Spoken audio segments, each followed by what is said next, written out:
Assalamualaikum warahmatullahi wabarakatuh. Hai teman-teman semua, balik lagi di video pembelajaran kelompok 1 kelas D4 Manajemen Pagi Fakultas Ekonomi dan Bisnis Universitas Muhammadiyah Sumatera Utara. Nah, di video sebelumnya kami sempat ngebahas tentang materi analisis biaya, volume, dan laba. Di video kali ini kami akan ngebahas materi tentang activity based costing. Jadi buat teman-teman semua yang belum tahu apa nih activity based costing dan yang ingin mempelajari lebih dalam mengenai activity based costing, teman-teman bisa lihat video ini sampai akhir. Dan jangan lupa di like, komen, ataupun share jika nantinya kalian ngerasa kalau video penjelasan dari kami ini bermanfaat dan menambah wawasan kalian. Tapi sebelum itu, kami mau perkenalan lagi nih teman-teman. Di video sebelumnya mungkin teman-teman udah ngeliat kami, tapi Rara akan kenalin teman-teman Rara yang juga akan menjelaskan tentang activity based costing. Oke, yang pertama ada Rara sendiri, Haira Azahra Yuni Putri Sinurat. Yang kedua ada Fitria Seyam Salsabila Siregar. Yang ketiga ada Irma Destia Ramadhani. Yang keempat ada Wita Melani Nasution. Yang kelima ada Pramanda Syaputra Nasution. Oke, submateri pertama mengenai definisi dari activity based costing. Mungkin teman-teman semua, tentunya anak ekonomi ya kan, udah familiar dong dengan yang namanya activity based costing ini. Udah pernah dengar mungkin, udah pernah belajar mungkin, tapi di sini Rara akan mencoba memberikan pemahaman lebih detail dan lebih singkat untuk teman-teman semua yang mudah dipahami. Jadi activity based costing itu teman-teman berdasarkan artinya aja lah ya, dari artinya aja kita udah ngerti. Activity based costing, harga berdasarkan aktivitas, ya kan? Biaya berdasarkan aktivitas. Nah, jadi activity based costing ini merupakan metode teman-teman, metode penetapan biaya berdasarkan aktivitas yang dilakukan. Nah, contohnya suatu perusahaan mengadakan aktivitas produksi. Nah, jadi kita perlu nih dalam activity based costing, kita perlu mengetahui biaya aktivitas produksi suatu perusahaan tersebut gitu. Jadi mungkin ada biaya aktivitas lainnya, misalnya biaya overhead produk, biaya lain-lainnya. Nah, untuk mencari nilai dari activity based costing, biaya berdasarkan aktivitas, maka kita perlu menghitung ada berapa aktivitas yang dilakukan perusahaan dan berapa jumlah nilainya. Maka dari itu, setelah kita mengetahui semua, maka kita bisa menentukan activity based costing dari suatu perusahaan tersebut gitu.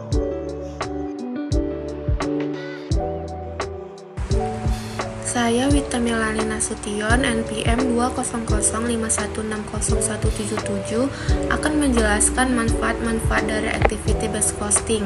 Yang pertama, mendorong perusahaan untuk membuat perencanaan yang spesifik terhadap aktivitas dan sumber daya perusahaan.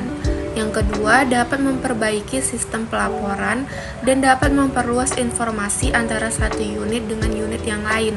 Yang ketiga, dapat mengevaluasi aktivitas yang perlu dieliminasi ataupun biaya dipertahankan. Dan yang terakhir, dapat mengukur aktivitas yang non-finansial dan dapat menelusuri biaya overhead pabrik terhadap biaya produksi dengan menggunakan alokasi biaya. Selanjutnya Fitri akan membacakan materi tentang syarat implementasi activity based costing.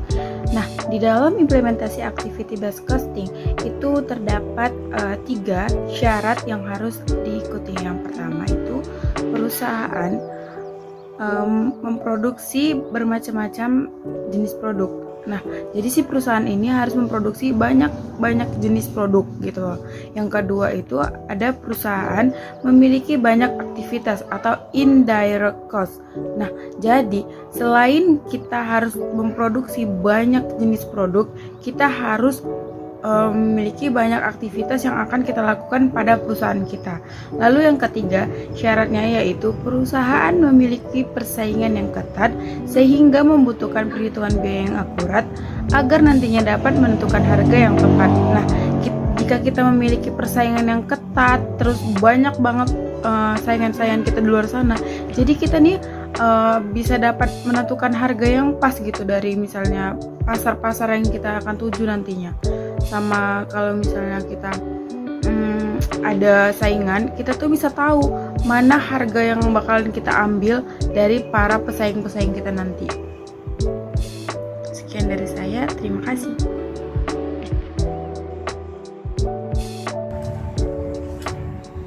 Kelebihan activity based costing.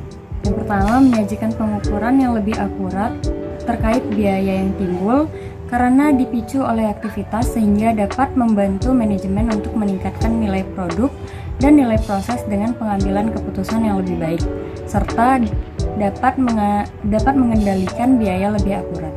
Yang kedua, meningkatkan kualitas pengambilan kualitas. Karena semakin akurat suatu perhitungan biaya akan mengurangi kemungkinan kesalahan dalam mengambil keputusan. Yang ketiga, dapat mengevaluasi biaya agar manajemen dapat meminimalisir biaya dalam memproduksi suatu produk. Nah, karena dengan menggunakan activity based costing akan terlihat jelas biaya dari setiap aktivitas untuk memproduksi suatu produk.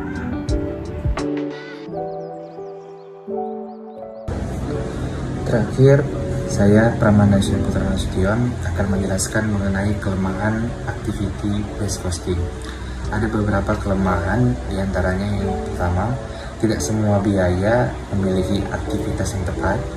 Beberapa biaya bisa saja membutuhkan alokasi dan manajemen. Yang kedua, tidak semua biaya tercakup dalam activity based costing, contohnya pemasaran, penelitian, pengembangan, dan lainnya. Lalu yang terakhir, perhitungan biaya berdasarkan aktivitas tidaklah murah, serta membutuhkan waktu yang panjang untuk dikembangkan serta dilaksanakan. Demikian pembahasan dari saya kembalikan kepada moderator. Terima kasih. Nah, itulah dia tadi penjelasan super dari materi activity based costing. Jadi buat teman-teman semua yang masih kurang paham, masih kurang mengerti tentang materi yang kami jelaskan, teman-teman boleh banget nih komen di video bawah mengenai apa yang belum kalian pahami, dan kami insya Allah akan ngebantu semampu kami. Boleh juga di like dan di share kalau kalian ngerasa video ini bermanfaat untuk kalian. Mungkin itu saja yang bisa kami sampaikan dalam video ini. Hidup kesepian tanpa kekasih. Cukup sekian dan terima kasih. Billahi fisabilil haq, fastabiqul khairat. Wassalamualaikum warahmatullahi wabarakatuh.